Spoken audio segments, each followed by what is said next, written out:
주제 말씀 함께 들어가겠습니다. 시작. 내가 내 안에, 내가 내 안에. 한 번 더 시작. 내가 내 안에, 내가 내 안에. 아멘. 예수님은요, 요한복음 15장 4절에서 5절 말씀에 보면 포도나무와 그 가지로 표현했습니다. 요한복음 15장 4절 5절 말씀입니다. 함께 했습니다. 시작. 내 안에 거하라, 나도 너희 안에 거하리라.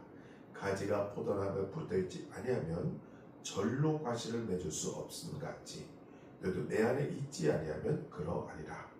나는 포도나무요 너희는 가지니 저가 내 안에 내가 저 안에 있으면 이 사람은 과실을 많이 맺나니 나를 떠나서는 너희가 아무것도 할 수 없음이라. 아멘. 예수님과 우리의 관계는 생명적인 관계로 표현했습니다. 내가 내 안에, 내가 내 안에 있으면 과실을 맺는다 라고 말씀했죠. 예수님과의 관계에 대한 중립이란 있을 수가 없습니다. 주님을 내 구주로 믿고 영접하든가 그렇지 않으면 주님을 믿지 않고 배척하는 일입니다. 하나는 하나님을 찾는 영혼이 진리를 곧 수고하며 받아들이는 것입니다. 그 나타난 진리를 믿고 자기 것으로 삼는 것입니다. 그래서 그 진리가 그 사람의 일생의 일부가 됩니다. 그리고 예수 그리스도를 닮는 생활을 하게 되는 것입니다. 다른 하나는 그와는 반대가 되는 것으로 부정적인 반응을 나타내는 것입니다. 그 결과 진리를 거부하여 결국 예수 그리스도를 거부하게 되는 것입니다. 예수님이 세상에 계실 때도 그랬습니다.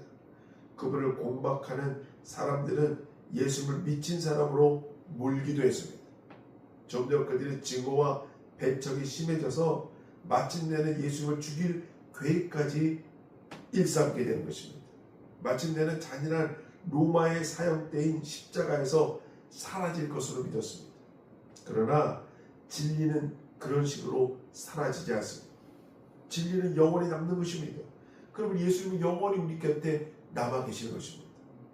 예수 그리스도는 진리요 생명이시기 때문입니다. 예수 그리스도를 믿는 사람들은 성경에 나타난 진리에 수긍합니다. 예수 그리스도의 가르치심에 동의합니다. 주님이 이 땅에 오셔서 진리를 보여주시는 역사적인 인물인 것도 믿습니다. 그러나 이것만으로는 충분치가 않습니다. 예수님께서는 믿는다는 것을 마신다라는 것을 표현하셨습니다. 진리를 믿는 것, 다시 말해서 예수님을 믿는다는 것은 곧 진리를 마시고 그분을 마시는 것으로 해석했습니다. 예수님은 나를 믿는 자는 영원히 목마르지 아니하리라 라고 말씀하셨습니다. 요한복음 7장 37절로 38절 말씀입니다. 함께 읽겠습니다. 시작. 누구든지 목마르거든 내게로 와서 마시라. 나를 마시는 자는 성경의 이름과 같이 그의 생수강이 흘러나리라. 아멘. 누구든지 목마르거든 내게로 와서 마시라. 나를 마시는 자는 성경의 이름같이 그 배에서 생수강이 흘러나리라 라고 말씀하셨어요. 지금도 중동지방에 가면은 중동에 지금 석유가 많이 나잖아요.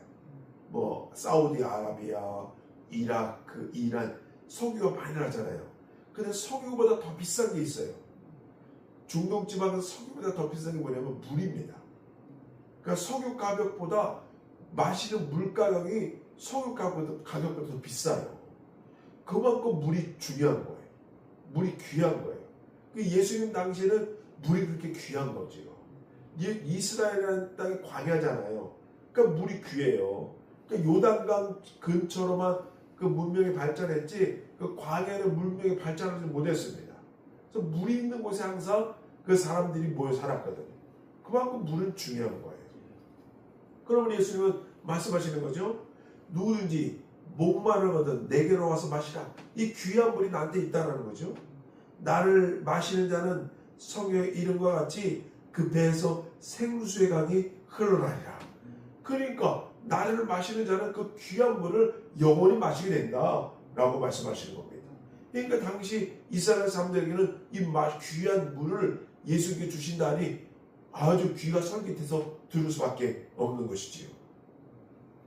예수님 우리 삶 속에서 들어오셔서 우리와 함께 하시기를 원하셨습니다. 많은 사람들이 이런 관계를 맺는 것을 두려워하고 있습니다. 예수 그리스도 안에 들어가는 것을 두려워하고 있습니다. 마시는 물을 주겠다, 생수의 강이 흘러넘치게 해주겠다 라고 말씀하시는데도 많은 사람들이 예수의 말씀을 믿지 않았어요. 예수님을 그 말을 의심했습니다. 바리새인들은, 특별히 사두개인들은 의심을 했습니다.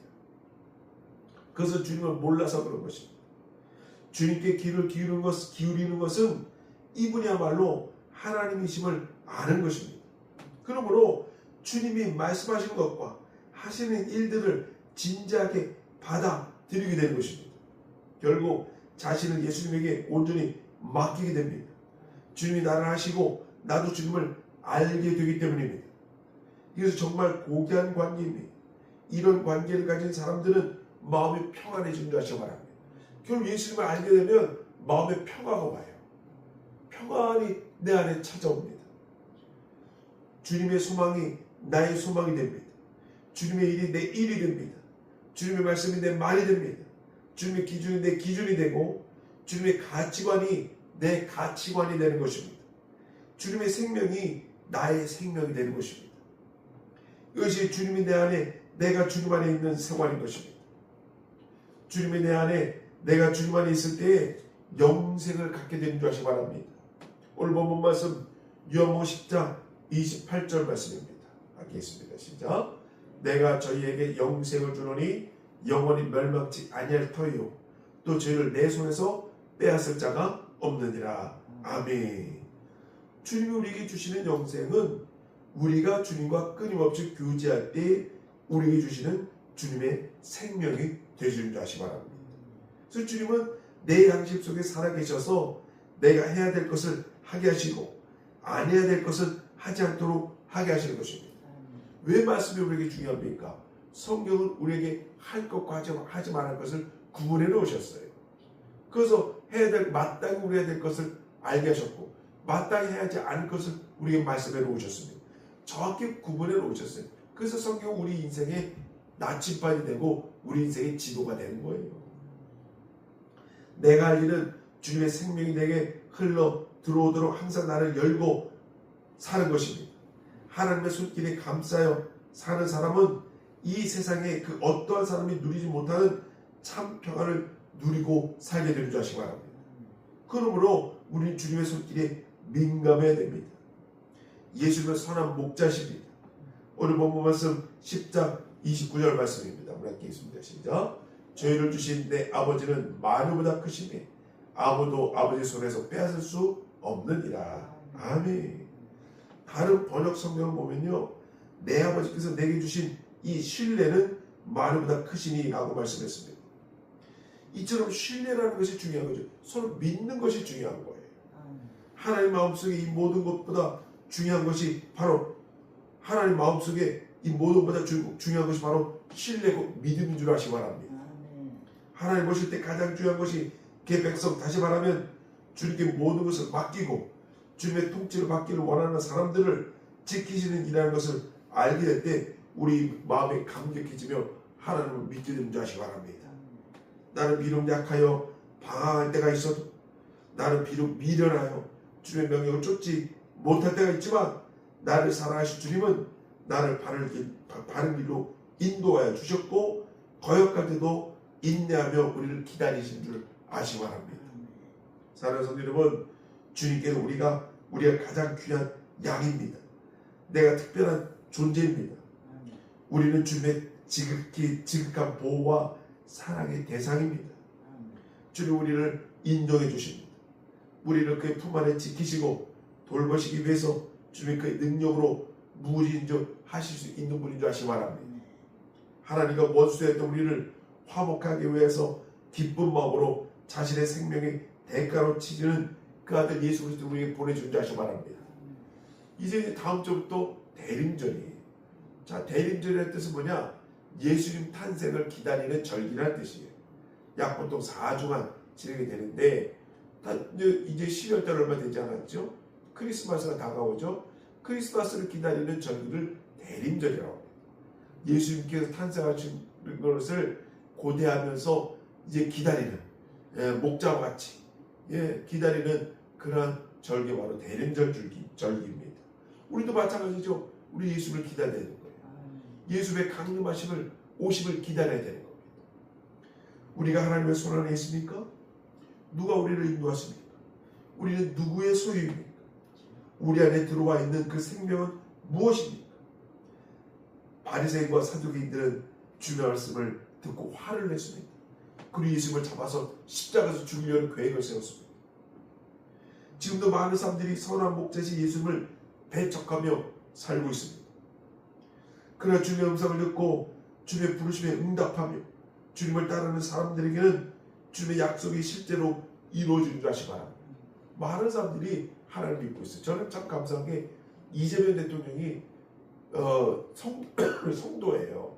그리고 그 사람 김혜경 지사님도 아주 독실한 크리스찬입니다. 그래서 얼마나 귀한지 몰라요. 하나님을 아는 대통령이 있다는 게 참 귀한 겁니다. 그분들은 항상 기도하거든요. 그 대통령이기 때문에 나는 항상 하나님께 기도합니다. 말은 못하죠. 예수 믿지 않는 사람도 있기 때문에. 그러나 그분들 과거 이력을 보면 성남시장 때부터 항상 교회를 다니고 또 교회 지하 기도실에서 내가 정치를 안 했다고 다짐을 했거든요. 그분이 정말 기도하면서 하나님 기도하면서 내가 이제 정치를 하겠습니다. 하나님 하고 기도하고 그때부터 시작한 거예요. 그리고서 결국에 대통령이 됐잖아요. 그리고 이 나라를 얼마나 지금 정말 다시 이렇게 세우고 있지 않습니까? 엄청난 외교를 하고 있고 국민들에게 희망을 주고 있잖아요. 정말 귀한지 모릅니다. 하나님을 아는 대통령, 하나님께 믿음을 가진 대통령, 우리를 있다는 게 얼마나 감사한지 몰라요. 주님의 음성을 듣고 주님의 부르심에 응답하며 주님을 따르는 사람에게는 주님의 약속이 실제로 이루어지는 줄 아시기 바랍니다. 넘치는 생명과 만족한 생활을 찾게 되는 줄 아시기 바랍니다. 이것이 내가 내 안에 있는 생활인 줄 아시기 바랍니다. 오늘 우리가 이런 축복을 받는 우리가 되며 이 대한민국에게 축원을 드립니다. 기도하시는 전 되시 바랍니다. 주님이 내 안에 내가 주님 안에 있기를 원합니다. 축복하여 주시옵소서. 우리를 인도하여 주시옵소서. 기도하시는 전 되시 바랍니다. 주 한번 해주시고 함께 기도하시겠습니다.